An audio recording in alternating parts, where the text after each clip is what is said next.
बुद्धिमान अपने ज्ञान का भंडार भरता रहता है। मूर्ख का बकवाद उसके विनाश का कारण बनता है। नमस्कार दोस्तों, दिव्य वाणी में आपका स्वागत है। प्रिय दोस्तों, आपने राजा सुलेमान के विषय में जरूर सुना होगा। जी हाँ, राजा सुलेमान और कोई नहीं, राजा दाऊद का पुत्र था। राजाओं का पहला ग्रंथ को यदि आप पढ़ेंगे तो आपको राजा सुलेमान के बारे में जानने को मिल जाएंगे। अध्याय 3 हमें बतलाती है कि एक बार गिबियोन में प्रभु रात को सुलेमान को स्वप्न में दिखाई दिया और उससे कहा, बताओ मैं तुम्हें क्या दे सकता हूं। दोस्तों, यदि मैं और आप राजा सुलेमान के जगह पर होते तो शायद हमारी मांग धन संपत्ति एवं ऐशो आराम होती, लेकिन राजा सुलेमान इसके विपरीत हैं। उन्होंने ईश्वर से कहा, अपने इस सेवक को विवेक देने की कृपा कर, जिससे वह न्यायपूर्वक तेरी प्रजा का शासन करे और भला तथा बुरा पहचान सके। जी हाँ दोस्तों, सुलेमान का यह निवेदन ईश्वर को अच्छा लगा। प्रभु ने उससे कहा, तुमने अपने लिए ना तो लंबी आयु मांगी, ना धन संपत्ति और ना अपने शत्रुओं का विनाश। तुमने न्याय करने का विवेक मांगा है, इसलिए मैं तुम्हारी इच्छा पूरी करूंगा। मैं तुम्हें ऐसी बुद्धि और ऐसा विवेक प्रदान करता हूं कि तुम्हारे समान ना तो पहले कभी कोई था और ना बाद में कभी होगा। और जो तुमने नहीं मांगा मैं वह भी तुम्हें दे देता हूं, अर्थात ऐसी धन संपत्ति तथा ऐसा ऐश्वर्य जिससे कोई भी राजा तुम्हारी बराबरी नहीं कर पाएगा। दोस्तों, आज हम उसी विवेकशील व्यक्ति द्वारा रचित सूक्ति ग्रंथ में प्रवेश करते हैं। तो लीजिए, प्रस्तुत है सुलेमान का पहला सूक्ति संग्रह, जो कि अध्याय 10 से लिया गया है। वचन कहता है, बुद्धिमान पुत्र अपने पिता को आनंद देता, किंतु मूर्ख पुत्र से माता को दुख होता है। अन्याय की संपत्ति से लाभ नहीं, किंतु धार्मिकता मृत्यु से रक्षा करती है। प्रभु धार्मिक मनुष्य को भूखा नहीं रहने देता, किंतु पापियों की लालसा की पूर्ति में बाधा डालता है। आलसी हाथ गरीब और परिश्रमी हाथ अमीर बनाते हैं। जो उपयुक्त समय पर रसद एकत्र करता वह बुद्धिमान है।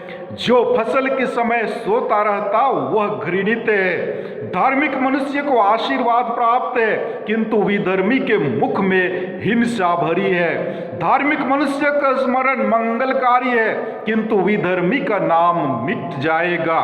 जो बुद्धिमान है वह आज्ञाओं का पालन करता है, किंतु बकवादी मूर्ख का विनाश होता है। जो धर्म के मार्ग पर चलता है वह सुरक्षित है, किंतु जो टेढ़े मेढ़े मार्गों पर चलता है वह दंड पाएगा। जो आंख मारता है वह दुख का कारण बनता है और बकवादी मूर्ख नष्ट होता है। सधर्मी का मुख जीवन का स्रोत है, किंतु विधर्मी के मुख में हिंसा भरी है।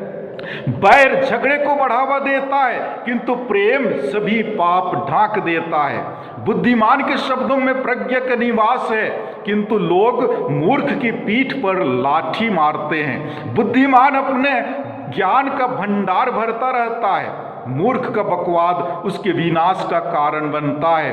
धनी की संपत्ति उसके लिए किलाबंद नगर है, कंगाल की गरीबी उसकी विपत्ति का कारण है। धर्मी की कमाई जीवन की ओर ले जाती है। जो अनुशासन में रहता है वह जीवन की ओर आगे बढ़ता है, किंतु जो चेतावनी की अपेक्षा करता वह पथ भ्रष्ट होता है। जो अपना बैर छिपाता वह कपटपूर्ण बातें करता है। जो झूठा आरोप लगाता वह निरा मूर्ख है। जो बहुत अधिक बोलता वह पाप से नहीं बचता, किंतु जो अपनी जीवा पर नियंत्रण रखता वह बुद्धिमान है। धर्मी की जीवा शुद्ध चांदी है, किंतु पापियों के हृदय का कोई मूल्य नहीं। धर्मी की बातों से बहुतों को लाभ होता है, किंतु मूर्ख अपने अविवेक के कारण नष्ट होते हैं। प्रभु के आशीर्वाद से ही कोई धनवान बनता है, इसकी तुलना में हमारा परिश्रम नगण्य है। मूर्ख पाप कर्म में किंतु बुद्धिमान प्रज्ञा में रस लेता है। दुर्जन जिस बात से डरता वह उसके सिर पड़ती है, किंतु धर्मियों की मनोकामनाएं पूरी हो जाती हैं। बवंडर पापी को उड़ा ले जाता है, किंतु धर्मी दृढ़ बना रहता है।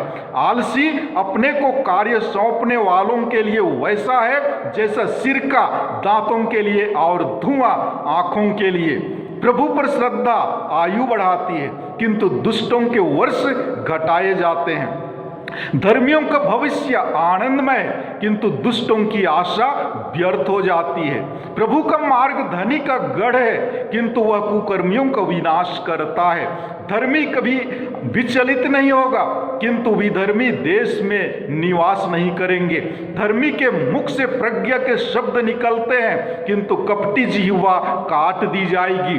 धर्मी के होंठ प्रिय बातें करते हैं, किंतु दुष्ट के मुख से कुटिल बातें निकलती है।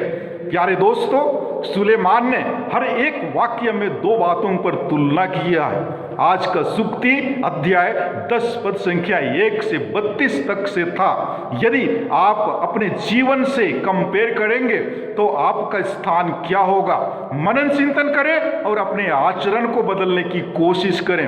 विशेषकर जब आप प्रार्थना करते हैं तो ऐसी चीजों को ईश्वर से मांगे जो आपके स्वार्थ के लिए ना होकर दूसरों की भलाई के लिए हो। यदि आप ऐसा करते हैं तो जरूर ईश्वर आपको भी राजा सुलेमान की तरह न सिर्फ प्रज्ञा प्रदान करेंगे बल्कि धन संपत्ति से भी विभूषित करेंगे। दोस्तों, विदा लेने से पूर्व आपसे रिक्वेस्ट करता हूं कि कृपया मेरा चैनल को सब्सक्राइब करें, लाइक करें, कमेंट करें और शेयर जरूर करें। ईश्वर आपको आशीर्वाद प्रदान करेंगे। धन्यवाद।